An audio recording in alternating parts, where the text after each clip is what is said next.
but the faintly beating heart did not quicken beneath her lips. She extended her arms suddenly, describing eccentric lines above, about him, rapidly opening and closing her hands as if to clutch some escaping object, then sprang to her feet and went to the window. She feared insanity. She had asked to be left alone with her dying husband, and she did not wish to lose her reason and shriek a crowd of people about her. The green plots in the yards were not apparent, she noticed. Something heavy like a pall rested upon them. Then she understood that the day was over and that night was coming. She returned swiftly to the bedside, wondering if she had remained away hours or seconds, and if he were dead. His face was still discernible, and death had not relaxed it. She laid her own against it, then withdrew it with shuddering flesh, her teeth smiting each other as if an icy wind had passed. She let herself fall back in the chair, clasping her hands against her heart, watching with expanding eyes the white sculptured face, which in the gathering dark was becoming less defined of outline. Did she light the gas, it would draw mosquitoes, and she could not shut from him the little air he must be mechanically grateful for. And she did not want to see the opening eye, the falling jaw. Her vision became so fixed that at length she saw nothing, and closed her eyes and waited for the moisture to rise and relieve the strain. When she opened them, his face had disappeared. The humid waves above the housetops put out even the light of the stars, and the night was come. Fearfully, she approached her ear to his lips. He still breathed.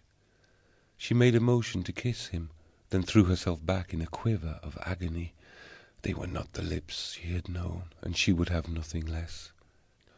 His breathing was so faint that in her half-reclining position she could not hear it, could not be aware at the moment of his death.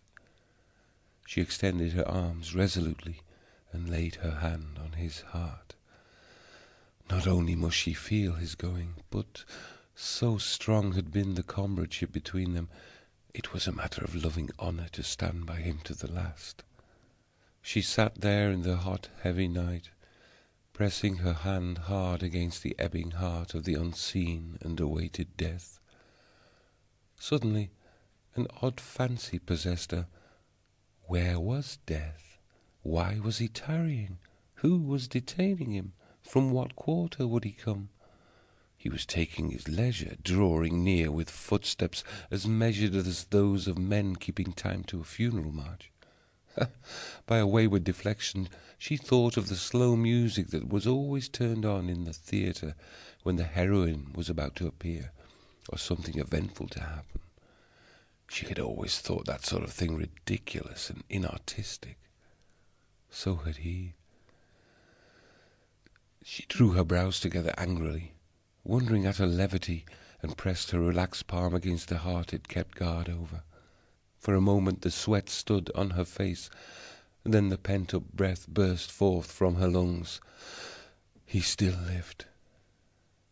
Once more the fancy wantoned above the stunned heart. Death. Where was he?